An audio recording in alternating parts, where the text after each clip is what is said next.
Estamos ao vivo. Boa noite a todas e a todos. É com imensa satisfação que nós recebemos hoje, na nossa primeira live de 2023, o professor Pedro Paulo Garrido Pimenta, professor livre-docente da USP, que nos fará aqui uma conversa, uma discussão sobre tradução. Mas antes de eu apresentar o nosso convidado, eu gostaria inicialmente, de agradecer a disponibilidade dele, né, em ter aceito o nosso convite. Ele fez parte da nossa ABES, da Associação Brasileira de Estudos do Século XVIII, e agradecer a todas as pessoas que colaboraram, que estão colaborando, né, para a realização desse projeto da live do mês. Todos os meses, a ABES promove essa conversa sobre temas vinculados ao século XVIII. Então, eu gostaria de agradecer, além do professor Pedro Paulo, né, mais uma vez, agradecer ao professor Marcos Balieiro, que está aqui nos bastidores, nos ajudando nessa tecnologia. Eu gostaria de pedir desculpas aos nossos ouvintes, aquelas pessoas que já estão nos ouvindo, que possam vir a nos assistir, e que inicialmente o nosso plano era pelo Instagram. Por problemas técnicos, nós precisamos fazer a transmissão inicialmente pelo YouTube. Tradicionalmente a gente faz no Instagram e depois a gente passa para o YouTube. Desta vez a gente foi direto. Então, seguindo os agradecimentos, o professor Marcos Balieiro, que é o nosso diretor, é o nosso tesoureiro, né, está aqui nos ajudando.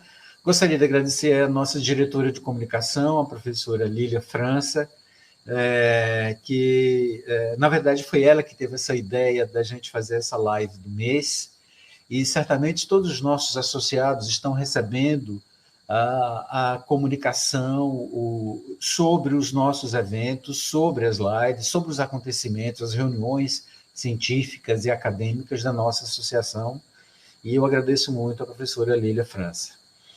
Gostaria de agradecer aos nossos amigos que estão nos ouvindo e nos vendo, né, o professor Tomás, aqui o Ciro, que esteve mais cedo conosco, mas certamente está por aqui nos assistindo.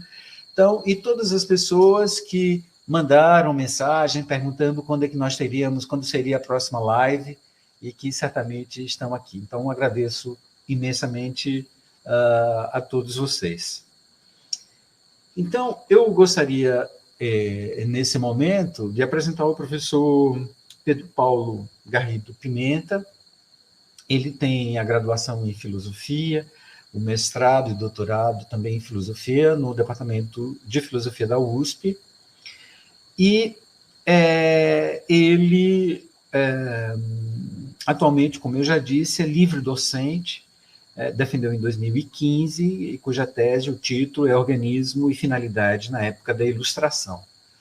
O professor Pedro Paulo Pimenta tem uma vastíssima produção, de modo muito particular, em tradução, que eu gostaria de elencar aqui, de destacar aqui, para que vocês possam entender a importância dessa nossa conversa e da experiência que ele tem, particularmente em tradução dos autores que versam aí entre o século XVII e século XVIII.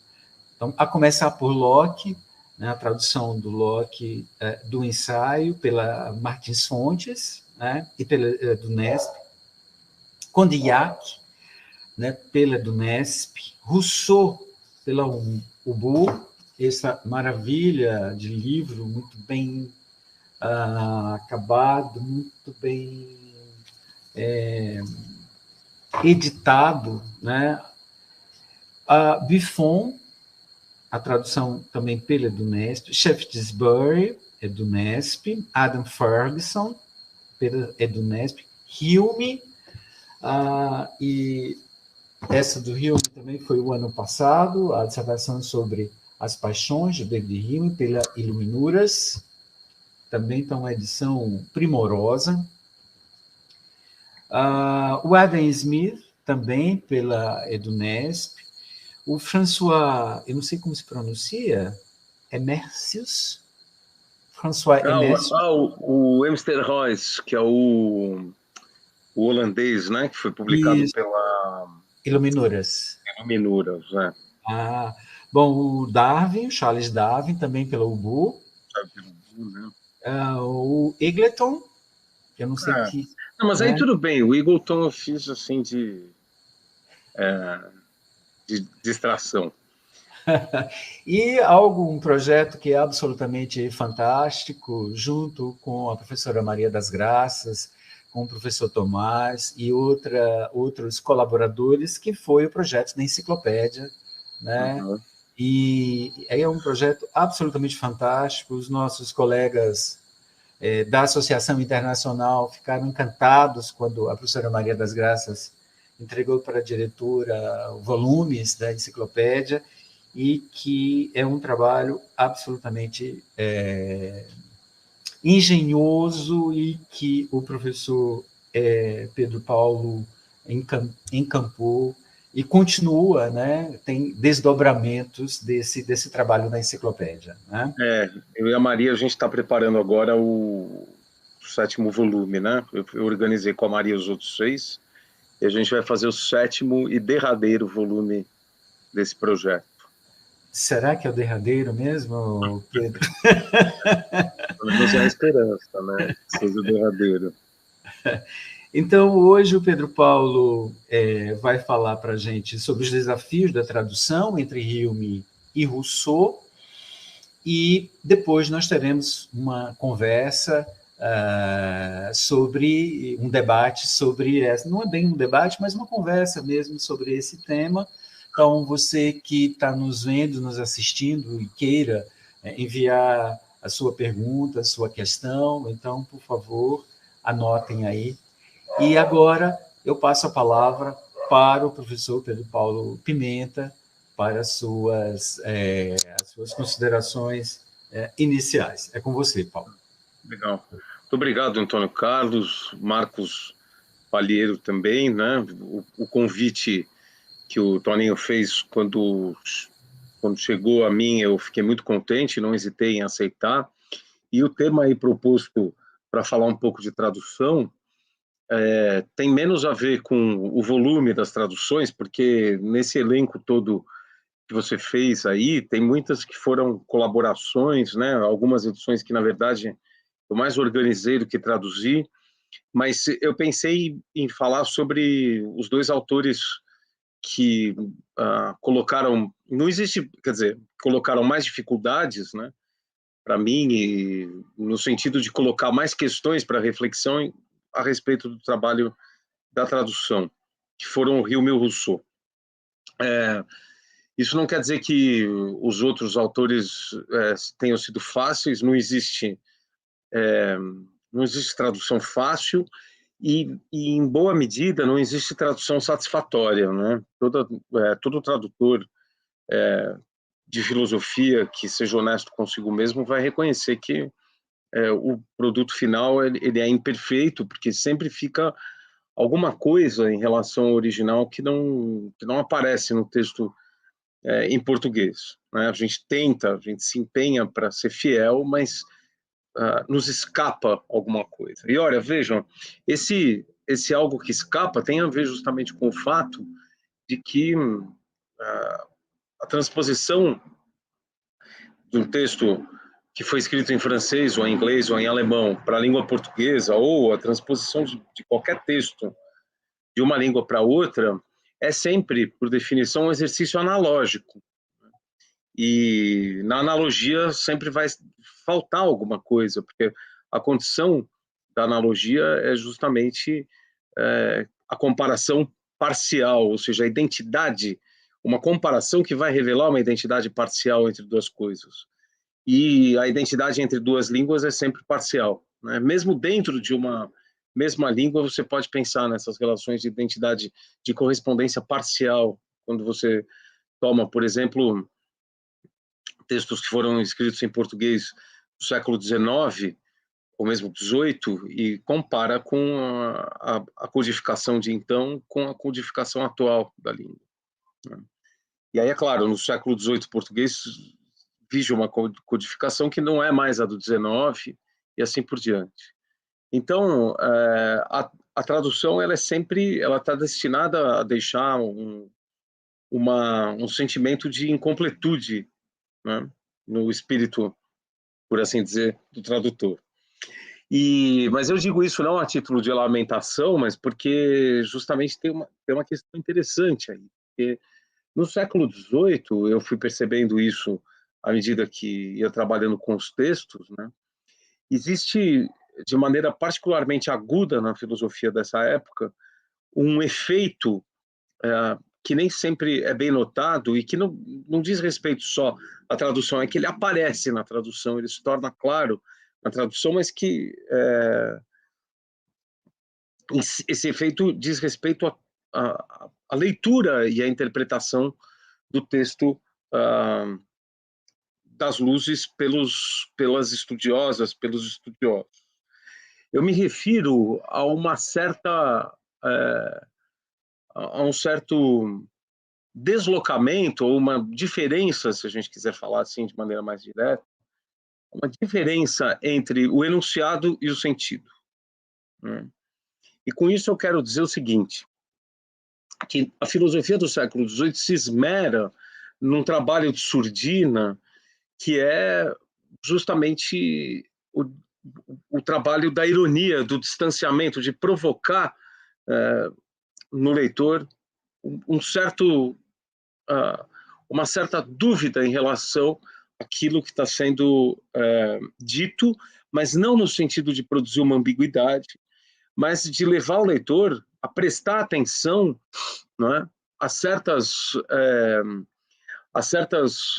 figuras de estilo, a certos efeitos retóricos que estão sendo empregados pelos autores, né, ou por um autor em particular, para produzir um sentido que não é um sentido direto enquanto sentido doutrinal. Se a gente tomar a caracterização, por exemplo, que o Kant faz do século XVIII, que eu acho que em alguma medida é justo, século da crítica, né, a gente entende que nessa época os autores que tanto criticam sistemas precedentes e que diferenciam entre espírito de sistema e espírito sistemático, né, e que se empenham em produzir, em construir novas formas de sistema que incorporem a reflexão crítica aos seus alicerces e não como alguma coisa secundária, a gente vai entender, considerando tudo isso, que a prosa filosófica do século XVIII ela só pode ser uma prosa permeada pelos efeitos de deslocamento e, portanto, de distanciamento e de ironia. Isso é uma coisa que eu identifico mesmo num autor, por isso eu fiz questão de incluir o Rousseau, né, porque, no meu entender, é um autor muito difícil de ser traduzido na medida precisa em que, muitas vezes, aquilo que ele diz não pode, não é que não deve, não pode ser tomado ao pé da letra, não pode ser tomado diretamente. Não em termos de interpretação, né, de você tentar encaixar aquilo dentro de uma leitura mais coerente ou sistemática do autor, mas em termos de que a construção de uma frase ou de um período, né, ou de um parágrafo, ou mesmo de um capítulo, né, tem que ser levada em conta como parte de uma estratégia argumentativa, que a gente pode chamar um pouco de preguiça, de retórica, né, que visa justamente levar o leitor a considerar maneiras, né, que podem de articulação de sentido que não são evidentes à primeira vista. E, portanto, isso que eu chamei de um trabalho de surdina, né, porque o deslocamento ele é sugerido. Então, trocando em miúdos, se a gente tomar, por exemplo, é o caso para mim, evidentemente, do que acontece naquele excerto do Emílio, né, que foi agora traduzido pelo Tomás, que é conhecido como a profissão de fé do vigário caboiano. Se a gente tomar aquele texto ao pé da letra, se a gente interpretar aquele texto ao pé da letra, ele transforma o pensamento do Rousseau numa coisa muito menor do que ele é na verdade. Eu não sou especialista em Rousseau, né? Mas quando eu leio aquilo, eu percebo claramente que tudo aquilo que está sendo articulado nessa sessão do Emílio tem que ser interpretado vigorosamente. E, portanto, requer um exercício de reflexão muito intenso, né, para ser compreendido. Em outro plano, na prosa do Voltaire, que a gente tende a tomar como um antípoda do Rousseau tantas vezes, e, no entanto, esse mesmo efeito ele é articulado, às vezes, o tempo inteiro, né? Tem verbetes que o Voltaire escreve para a enciclopédia, depois outros para o dicionário filosófico, que muitas vezes você tem que parar por um instante para pensar no sentido do que está sendo dito, para além da articulação gramatical evidente do discurso. Por que aquilo está sendo dito daquela maneira? Por que falar sobre aquilo daquele jeito, nesses termos? Né?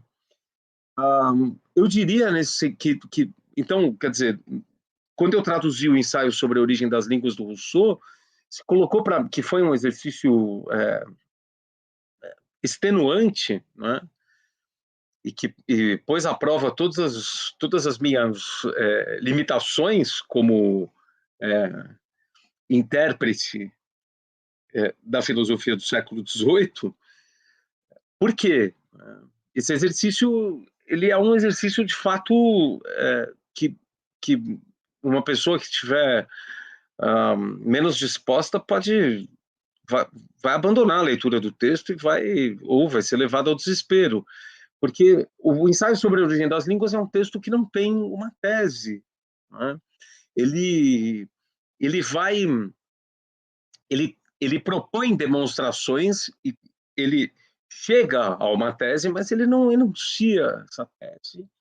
E o modo como ele articula as suas proposições coloca uma série de questões que o próprio texto não responde, que você é levado a se indagar, portanto, por que elas estão ali?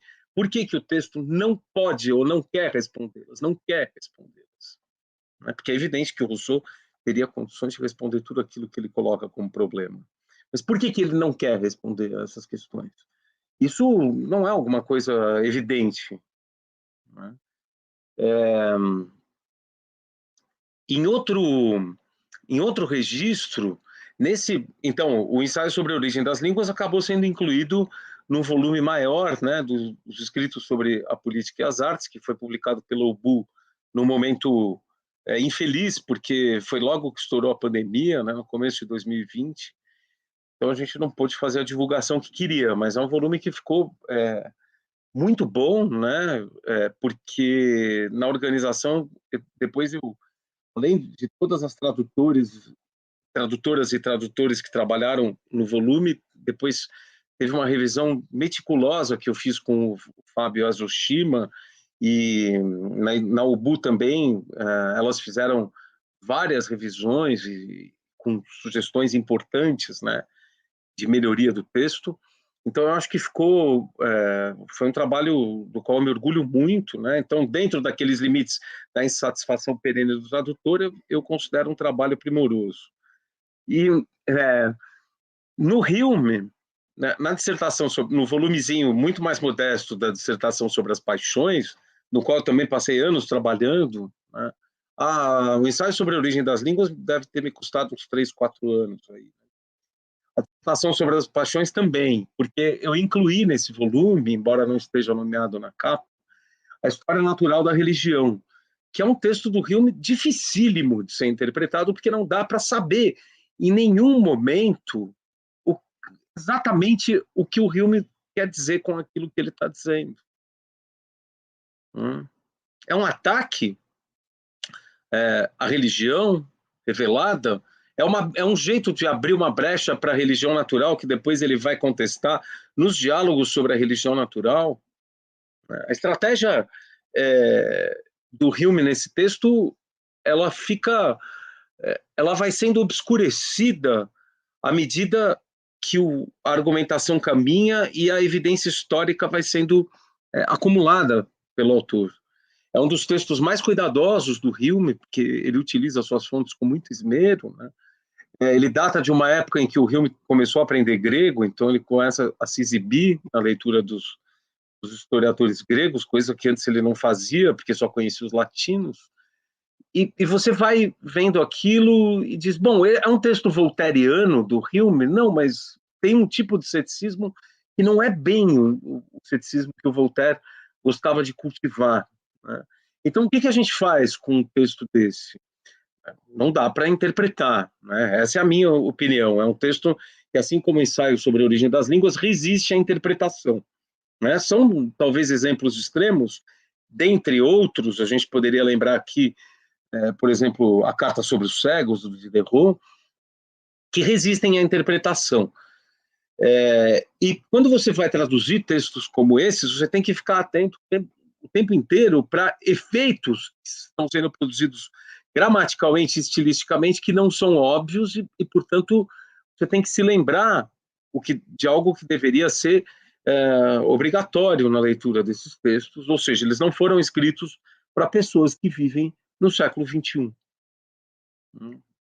E tem muita coisa acontecendo neles que o público da época perceberia, mesmo porque eles seriam lidos em voz alta, primordialmente nos salões, né, na corte, em círculos. Os textos em inglês talvez fossem debatidos em cafés, não sei. Também, mas, de toda forma, o tipo de enunciação que esses textos comportariam não é a enunciação que a gente tem, que é silenciosa, que é do comentário, que é um trabalho mais escolástico, né? Quase a gente está mais próximo de uma cultura mais medieval nesse sentido do que a cultura das luzes. Regressiva, portanto, em muitos aspectos, né, em relação à cultura das luzes. Então, eu achei, isso é uma coisa que vai estar me interessando cada vez mais, né? Eu não tenho nenhuma intenção de me dedicar a grandes projetos na seara da tradução nos próximos anos. Isso sim, de trabalhar com textos pequenos, alguma coisa do Diderot vai surgir nos próximos anos, talvez no ano que vem, porque, de fato, eu quero me deter com cada vez mais cuidado nesse problema, né? Desse deslocamento entre o enunciado e o sentido, que eu estou chamando, né? Entre o enunciado e o sentido. Acho que esse, para mim, é o grande problema da interpretação da filosofia das luzes, como eu vejo atualmente, né? Não estou dizendo que seja o grande problema, mas para mim é o que tem interessado mais. E a tradução é o que me fez perceber esse problema e é o que tem me levado a formular esse problema de maneira cada vez mais clara e espero eu, mais lúcida, né? Então, também, nos próximos anos, eu gostaria de, não sei quando, né, de escrever alguma coisa sobre isso, porque situar isso numa reflexão mais ampla sobre a questão do signo, da linguagem, para ver o que sai daí. Então, toda a ideia de escolher o Rousseau e o Hume, eu reitero, talvez eu não tenha deixado isso suficientemente claro, é porque se trata de dois estilistas em que um no inglês e o outro no francês, filósofos de índole diferente, né? Tantas vezes opostos um ao outro, mas com muitas coisas em comum também, e que tem isso em comum, esse trabalho da ironia, né? Não da ironia como um tropo retórico, mas da ironia estilística. Então, aí também a gente já tem uma coisa importante, né? Que é essa transformação dos preceitos da arte retórica que antes eram destinados à oratória e que agora, no século XVIII, são aplicados à arte de escrever. Então, com isso, a ironia deixa de ser uma arma, né, de argumentação para se tornar uma figura de estilo. Acho que isso é suficientemente interessante para que seja motivo de reflexão. Eu pensei, eu disse um pouco o que eu tinha pensado em dizer, não sei se eu falei, se cabe dizer mais alguma coisa ou se a gente abre para discussão. Não, se você quiser mais alguns minutos, nós temos.